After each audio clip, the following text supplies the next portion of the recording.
Hi everybody, I'm Blaine Tyler. Alright, so it's good to be back in Ontario from the Bigfoot conference in Grand Island, Nebraska there. Lisa and I put on a good show, a good presentation, knocked it out of the park and all that. But the best fun is running into all your friends and other researchers and swapping stories and meeting everybody. We had people come to our table for almost an hour or two just talking. Anyway, back at it.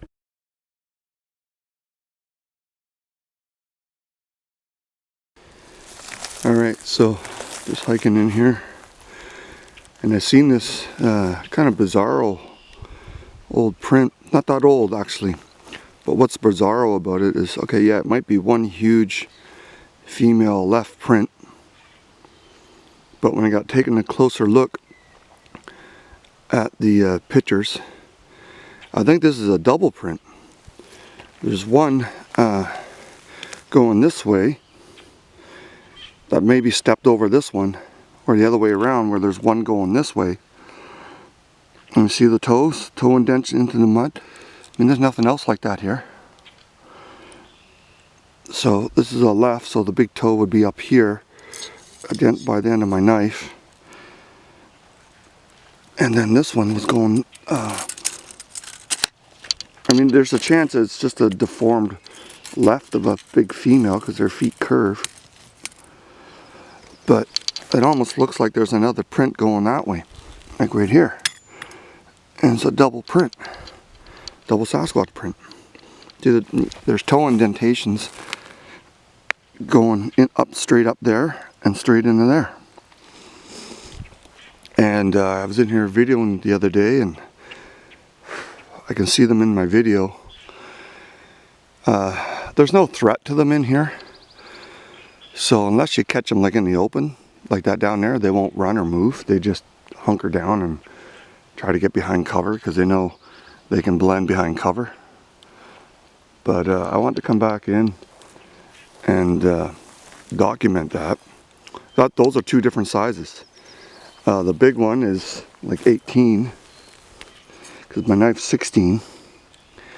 And then this one is, sorry, this one's about 14. Maybe 12. Depending on, I think that's a left too. So pretty cool.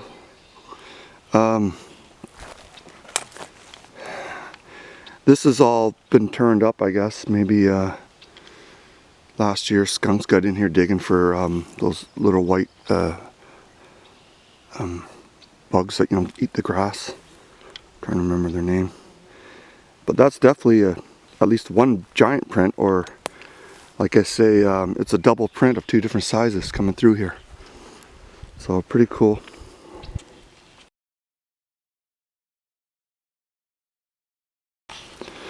Alright, so there's like a 20-inch print down there and maybe an 8-inch that it was stepped over.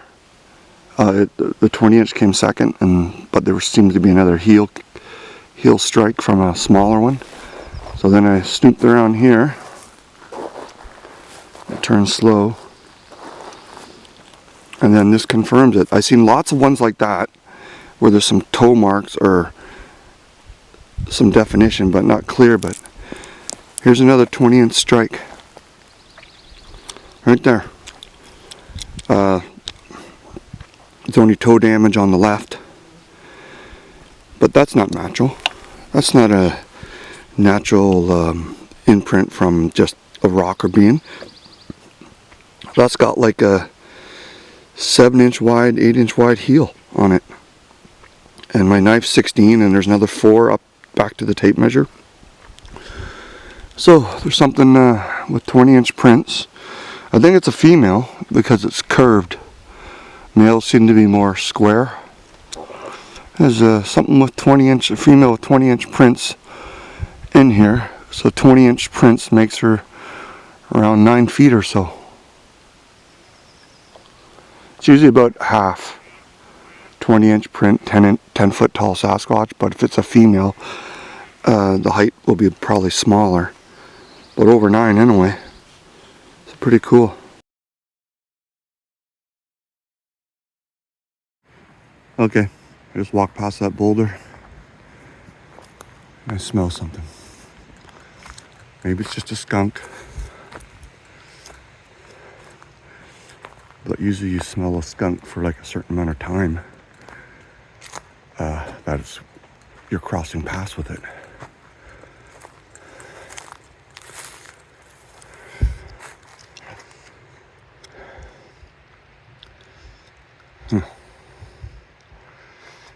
Anyway, I just got back from the Nebraska Bigfoot conference. Pretty successful. I covered Dogman, Gugwe, and actually right over there on top of that little hill there is where I had a nasty encounter. Actually, you can see like a broken tree there. I'm gonna go over here and zoom in. And after I pushed an arch out of the way, a little arch,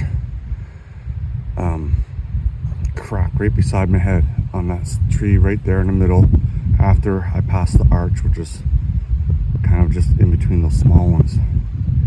And there's a gray colored, like the color of a work sock, Sasquatch on the left,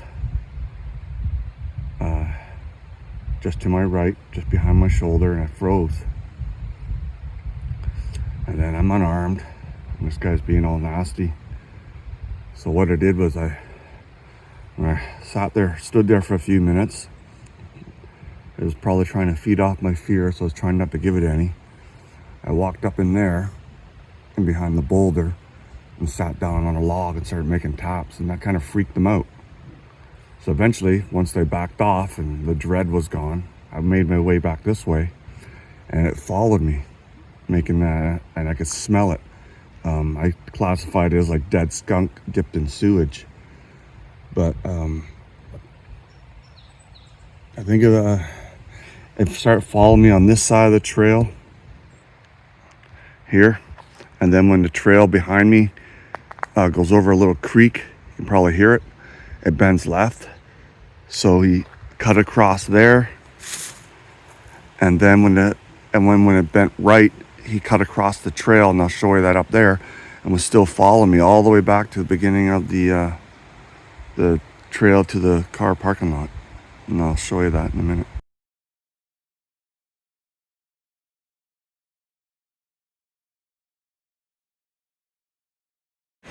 All right, so the trail curves and goes left. It cut across through there and was gonna meet me at the head of the trail. So you can hear the creek going behind me. You can see what it's like in here. Rugged. There's a causeway kind of thing, dam there. And then the smell would come and go. I smelt it back across the creek and then up here on the trail a little bit. And then in a minute I'll show you where it banks left. And then I think it was a he, always the males being aggressive, cut across, and I could smell it on my right.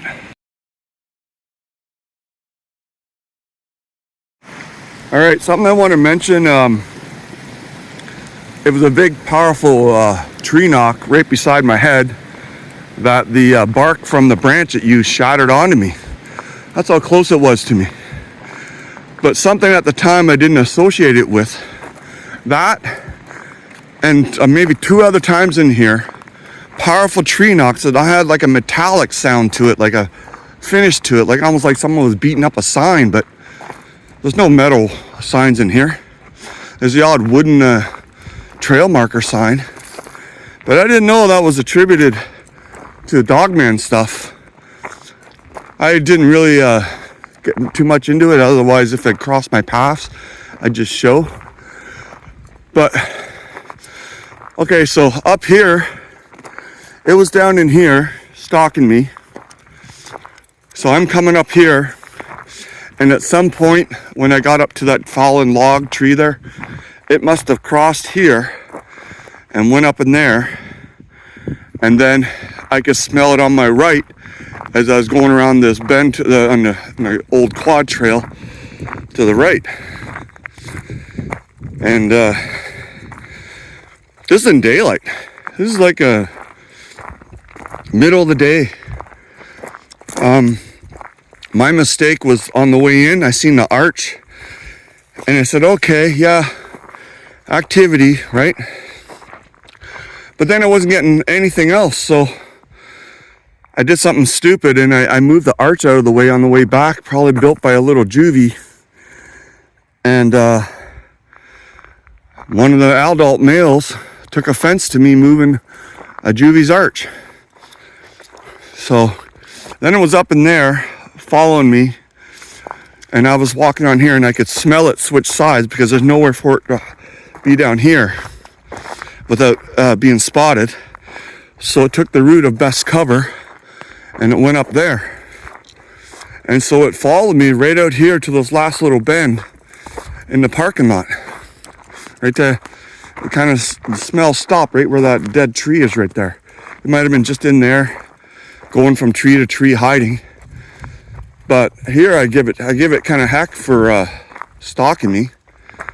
I grunted or growled back at it. And I've had other encounters in there too. That's where I had them, a group of them come right up to me after finding a print or maybe wood structures or tree structures or something. But then also when I heard loud metal sounding tree knocks from back in there. So kind of scary, but I mean, they're out there in the woods, the ones with snouts. Ours kind of have like shorter, stockier snouts, kind of like a bear. Not the big prolonged, elongated snout like the Beast of Seven Chutes, which that's our investigation this summer. We're going up to Quebec.